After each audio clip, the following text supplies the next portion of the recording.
you very much, and hello everybody.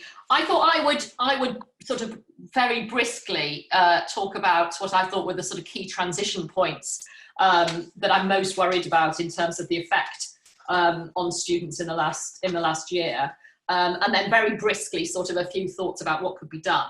I mean, I start on the basis of saying the priority for me is to see us that, well, basically we've got to get students back. We've got to get them back in school. We've got to get them back to university, because everything else is second best, so far as I'm concerned.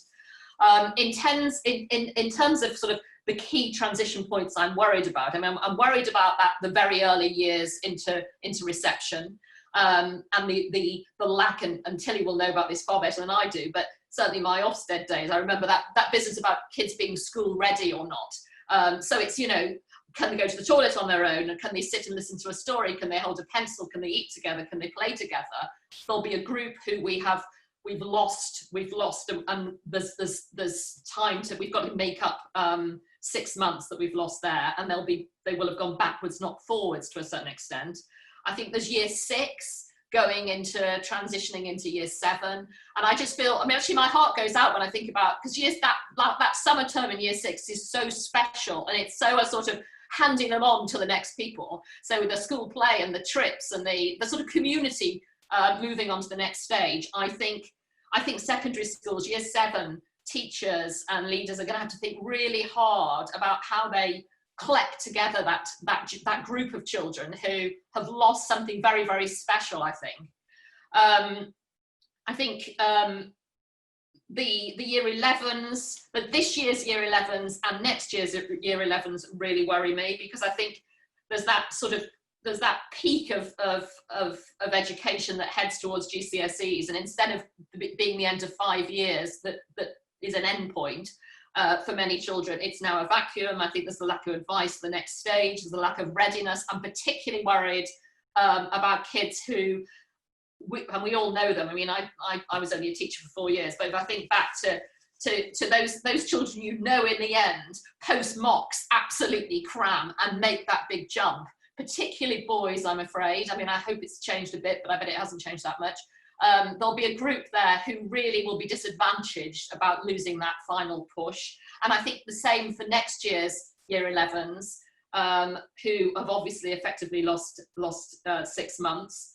I think the year 13s, when I talk to teachers who do a lot of sixth form teaching, they feel pretty heartbroken about the year 13s, because in a sense their focus has had to be on the year 12s. And again, there's a group who I think should have had this great focus of final effort.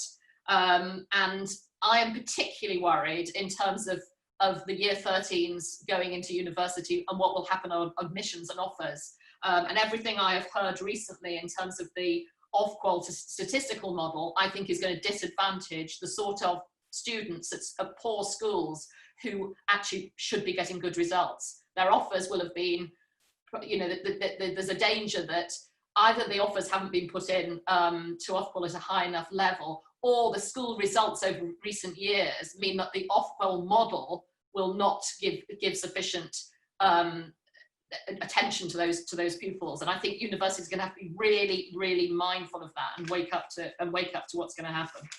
And I think we need to monitor it extremely closely, because I think there could be part of our lost generation will not be going to the universities that they should be going to. And I think in terms of universities, again, I think there's been the same sort of divide that Matt's been talking about and Tilly's been talking about. So sort of the confusion when COVID started about students being sent back home, to a digital divide. So, you know, a lot of very fast online learning, some of which was very good, some of which wasn't very good. You know, and it varied between, I'm sure it varies between institutions, but it varies obviously as with teachers, it varies between individual academics. But more fundamentally, have they got somewhere to work at home, and have they got the equipment, and have they got the technology, exactly the same as with school students? And I think that's been a big division. Plus, what is their home existence like? I mean, you know, it's no different between school or higher education. It's about poverty. It's about whether there's a secure environment, whether it's supportive. We've ended up certainly in my college, we ended up keeping quite a lot of students here. Either they couldn't go home because they were international, but actually quite a lot of domestic students where home, for some reason or another, wasn't where they should go back to. Either because it wasn't secure, either it wasn't safe and secure, or there were vulnerable adults there and it wasn't fair for them to go home. So we've ended up running a sort of dual existence. And in terms of what I think we should do, as I say, my priority at all across the ages here is to get people back and to wake up about a grown-up conversation about risk. And I think there's a much bigger risk keeping people off than there is going back to school and going back to university. Secondly, I think we've got to focus really hard on disadvantage. When you've got a pot of money, if it's spread too thin, it's not worth very much. If you really focus it and use it well, it's much more effective. So focus hard on disadvantage. I'm deeply disappointed in the government's inability to get anything sorted for the summer. I think there should have been a range of summer schemes. If I think, I'm very old, so I can think back a long way. I remember in 2003, my then very good friend Tessa Jowl did a summer scheme called Splash 2003, because there's been youth riots and a sort of an upsurge in youth crime.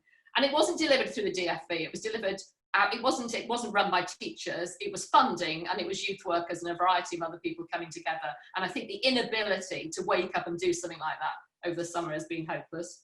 I think, as Tilly said, I think we need to assess at all stages, not in a sort of autocratic way, but who are the people who've got most left behind, and how do we help them? I've got a big question mark about exams at 16 next year. I think we should teach the full curriculum, but I think we should probably examine not in the full curriculum. So focus the exams on the subjects that students need, but still teach the breadth of the curriculum. I think we need much higher investment post-16. I'm very supportive of the notion of the sort of youth corps for post-18s, particularly students who aren't really ready for higher education and don't know what they want to do. And we could give them structure, and they could actually help commit to community, and I think that would be helpful all ways round.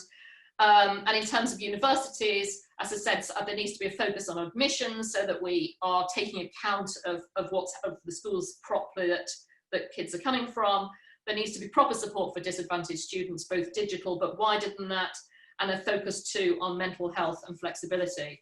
And my final comment is that I am, broadly speaking, pretty disappointed in the government's approach to support for education. I mean, I think belatedly there's some money going in, but what there wasn't was a team with absolute focus on how to make sure that we're prepared to get students back at all ages. And if you can open Nightingale hospitals, then you can work out where you can have extra premises for schools if you need them, and it's just not being done sufficiently.